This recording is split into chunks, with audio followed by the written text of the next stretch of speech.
Hi everybody, it's Miss Kate from the library. How are you? Welcome to our story time this week. Today we're going to talk about sewing.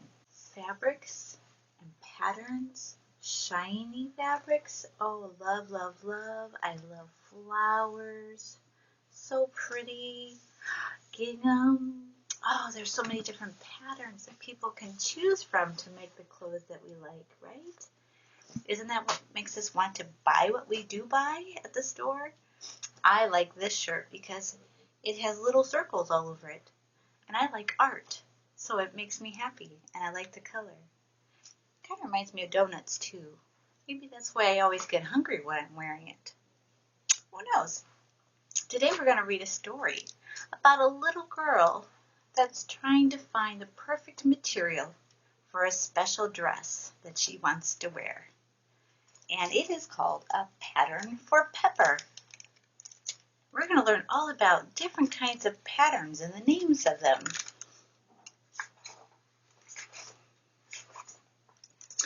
Pepper needs a dress for a very special occasion. Only the most perfect dress will do. So she and her mother have come to Mr. Taylor's shop to have one made just for her. See that pretty shop? It looks like it's been there a long time. It's Pepper's first time at Mr. Taylor's, her family's favorite tailor shop. And it's the oldest and busiest one in town. A bell tinkles as Pepper and her mother step into the warm and cozy store. "Hello, I'm Pepper, and I need a dress for a very special occasion," she says. "I'm pleased to meet you, Pepper," said Mr. Taylor. "You've come to the right place." He seems like a very friendly fellow. "First things first, let's take your measurements," Mr. Taylor says. Pepper stands on the stool while Mr. Taylor starts measuring. "Next we'll need to choose the fabric for your dress. Fabrics are textiles, and textiles come in all sorts of patterns," he says. "Let me show you what I've got." Look at that measuring tape. My mom uses a similar measuring tape when she sews. "Patterns are everywhere," said Mr. Taylor. "See the floor? It's a herringbone pattern inspired by the skeleton of a herring fish. We could use a herringbone fabric for your dress. What do you think about that?" "Well, fish are nice, but it's too cold underwater for me. No, thank you," said Pepper. "How about seersucker, like your mom's dress? It's perfect for this warm summer weather," Mr. Taylor says, opening the window. The word seersucker comes from the Persian shir ashakar, which means milk and sugar, because of its smooth and bumpy textures. "I like my tea strong without milk and sugar." "No, thank you," said Pepper. You see Mom's dress with the lines? Seersucker. "What pattern is your suit?" Pepper asked. "Ah, this is tartan. It comes from Scotland and it's woven and wool in checked patterns. Tartan is used for clothing, hats, and even bagpipes." "Oh no, bagpipes are just too loud." "No, thank you," said Pepper. Bagpipes are loud. "The rug you're lying on is a houndstooth pattern," said Mr. Taylor. "It has small four-pointed checks that make shapes like hound's teeth. My grandfather wore this fabric while hunting in the Scottish lowlands. Would houndstooth work for you?" "I like dogs, but special occasions require more color, I think." "No, thank you," said Pepper. Maybe you recognize some of these patterns on the clothes that your family wears.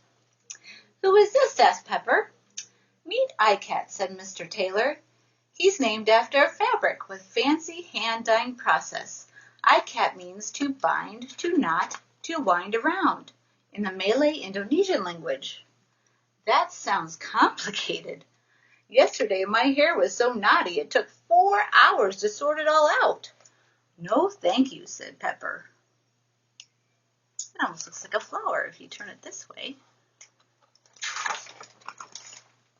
"What pattern are my socks?" Pepper asked, with her feet in the air. "Your sock pattern goes back to the 17th century or earlier in western Scottish Highlands. Argyle is a design of overlapping diamonds and diagonal lines, and is often used for golf clothes. I do like to play golf, but I think I want my dress pattern to be prettier than that." "No, thank you," said Pepper. "I see a lot of shapes here. Do you recognize this shape? Is that a diamond shape?" "See that man walking by outside?" said Mr. Taylor. "His suit is in pinstripe pattern.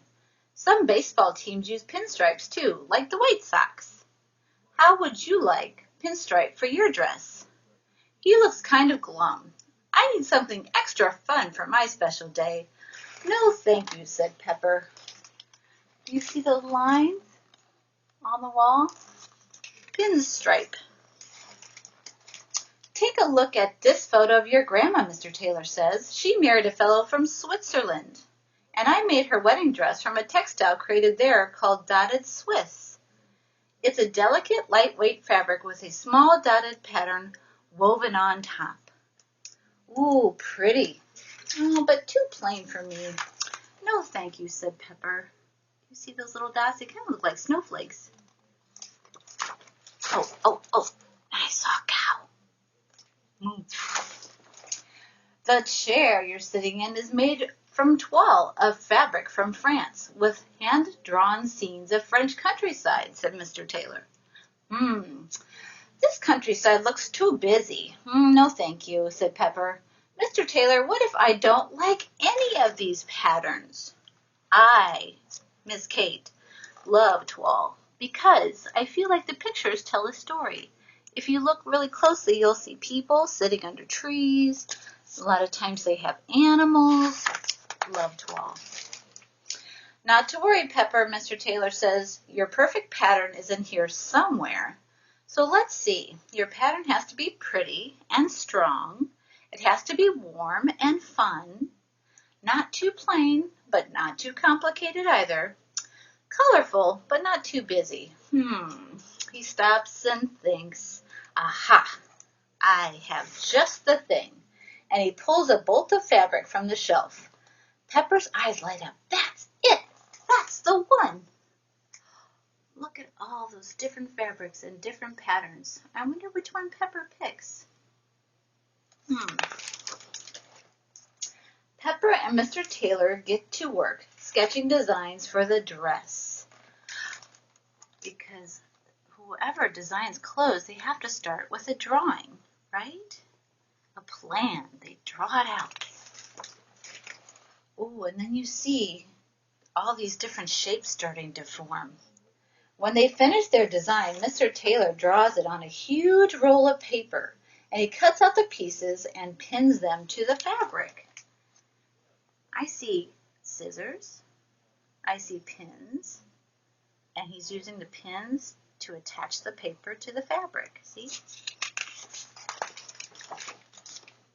Then he cuts out the pieces of fabric, pins them together, and begins to sew.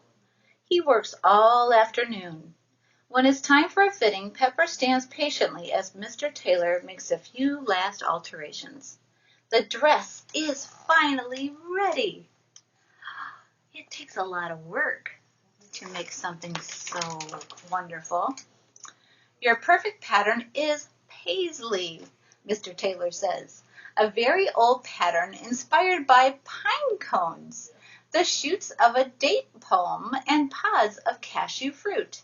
Paisley was created in Kashmir, India, where it was used for hand-woven shawls, and later it became popular in the town of Paisley, Scotland.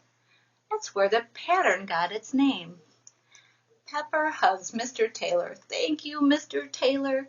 It is perfect," she said. "I can't wait to wear it." Oh, look at how fabulous that looks on her. I think she's very happy. Pepper puts on her new dress for her special day. She arrives at her grandma's house for an afternoon of tea and croquet in the garden. "Happy birthday, Grandma. I love your herringbone dress," she says. Pepper and her grandma sip tea, eat scones, and whack balls through hoops under the summer sun, each in their own perfect pattern. The end. Look at that. I see something happening here. And that's Pepper. It looks like she's inspired to make her own dress, but not for her. Can you tell who it's for? Her dolly. I love that. She learned a lot, didn't she? So did I. I hope you did too. Stick around. I'm going to show you how to make a fun craft that has to do with our sewing theme today. Thanks for coming. Hi everybody, it's Miss Kate from the library. As promised, I have this really great craft we're going to do today that goes along with our story about Pepper, who needed that pattern for her favorite dress. So it's a sewing craft that we're going to do today, but it's a little bit different than clothing. It's an apple with a worm. So this is our craft today. We call it an apple lacing craft. So I'm going to show you step by step how to do this. We're going to put it together. You start with your apple. Everybody's going to get an apple with some holes in it. You're going to get a leaf that you will glue on. You can use a glue stick or you can use bottle glue. Mom and Dad can help if you need the help with that. We also have a little brown stem that's going to go on the apple at the top. Next, you're going to get a worm. This is the best part of the craft, is our funny little worm. Now he has two sides, and that's because you're going to get a piece of yarn that you're going to either glue or tape on the inside of our little worm here. Okay, he's going to hold on to that end just like that. Once you get him glued in place, you're going to take the other end of your yarn and you're going to tape it to the back of your apple, just about there. Okay, and what that looks like on our finished one is just tape there on the side. So it's not going anywhere. Now this is the fun part. Once you get your craft together, you get to play with it. So this craft is kind of fun. You get to weave or lace your worm in and out of the holes, just like as if you were sewing and using a needle and thread in your clothing, just like Pepper learned about in our story. See how that goes through there? So you'll get to have some fun with this craft when you're all done. It's almost like a little game. Hopefully you enjoyed our craft today and you learned a little bit about sewing with Pepper. Have a great day.